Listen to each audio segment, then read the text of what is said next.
नमस्कार, मैं हूं शीनम शर्मा। एलपीजी, आधार कार्ड से जीएसटी तक आज से लागू हो रहे हैं 7 बड़े नियम, जिनके बारे में आपको जानना बहुत जरूरी है। आपके मंथली बजट पर भी इसका असर पड़ेगा। आखिर क्या ये नियम है, मैं आपको बताने जा रही हूं। इस वीडियो में विस्तार से आपको बताऊंगी। 1 नवंबर से कई वित्तीय नियमों में बदलाव होने जा रहा है। एलपीजी सिलेंडर प्राइस से लेकर आधार कार्ड, जीएसटी दरों में भी बदलाव लागू होगा।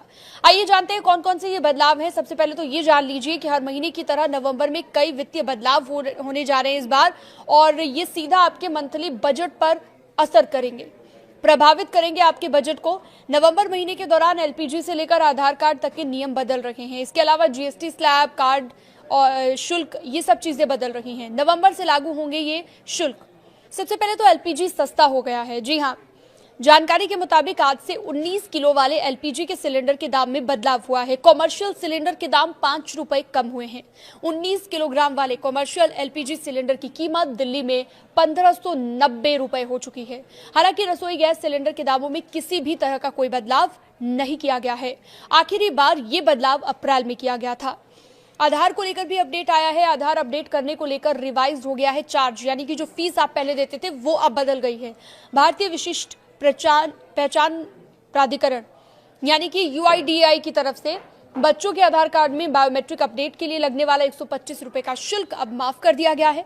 यानी कि बायोमेट्रिक अपडेट कराना बिल्कुल फ्री हो गया है। ये चार्ज 1 साल तक माफ किया जाएगा। वहीं वयस्कों की अगर बात करें, अडल्ट्स की बात करें, तो नाम, डेट ऑफ बर्थ, एड्रेस या फिर मोबाइल नंबर जैसी डिटेल अपडेट करने की कॉस्ट 75 रुपए है, जबकि फिंगरप्रिंट या फिर आइरिस स्कैन जैसे बायोमेट्रिक अपडेट की लागत 125 रुपए होगी। इसके अलावा अब आप बिना कोई सहायक दस्तावेज के जमा किए अपना आधार, पता, जन्म तिथि या नाम ऑनलाइन ही अपडेट कर सकते हैं। ये नियम आज से लागू हो चुका है। बैंक नॉमिनेशन का नया नियम 1 नवंबर से बैंक ग्राहकों के लिए एक खाते हो, लॉकर हो, सुरक्षित चीजों के लिए अधिकतम 4 लोगों को नामांकित करने की अनुमति इसमें मिलेगी। यानी कि नॉमिनेशन, जो आप पहले नॉमिनी जिसका आप नाम दिया करते थे। इस नए नियम का लक्ष्य इमरजेंसी में परिवारों के लिए धनराशि तक पहुंच को आसान बनाना है और स्वामित्व संबंधी विवादों से बचना है।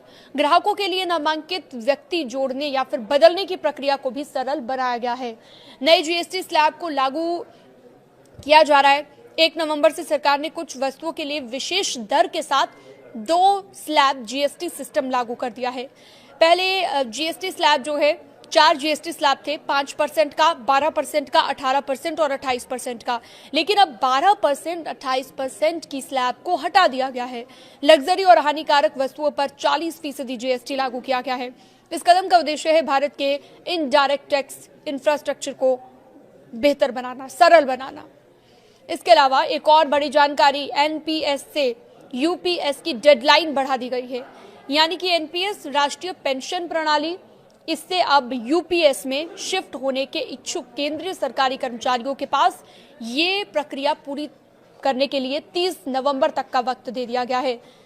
और विस्तार से कर्मचारियों को समीक्षा करने के लिए, बदलाव करने के लिए और ज्यादा वक्त दे दिया गया है। तो कह सकते हैं उनके लिए भी एक अच्छी खबर यहां से निकलकर सामने आ रही है। पेंशनर्स द्वारा लाइफ सर्टिफिकेट देना, सभी रिटायर्ड केंद्रीय और राज्य सरकार के कर्मचारियों को नवंबर के अंत तक अपना सालाना जीवन प्रमाण पत्र जमा कराना होगा। तो ये भी एक फायदा मिलने जा रहा है, लेकिन इसकी समय सीमा निर्धारित कर दी गई है। अब एसबीआई कार्ड होल्डर्स की बात कर लेते हैं। उनके लिए नए चार्ज आज से लगने जा रहे हैं। 1 नवंबर से एसबीआई कार्ड यूजर्स को मोबीक्विक और क्रेड जैसे थर्ड पार्टी ऐप के माध्यम से किए गए शिक्षा संबंधित भुगतान पर एक शुल्क का सामना करना पड़ेगा। इसके अतिरिक्त एसबीआई कार्ड का उपयोग करके डिजिटल वॉलेट में 1000 रुपए से ज्यादा की राशि डालने पर भी 1% का शुल्क लगेगा। इस खबर से जुड़ी हुई अन्य जानकारियों के लिए आप हमारे साथ जुड़ सकते हैं। अन्य खबरों के लिए आप हमारे साथ बने रह सकते हैं। न्यूज़ 18 के डिजिटल प्लेटफॉर्म को आप सब्सक्राइब भी कर सकते हैं।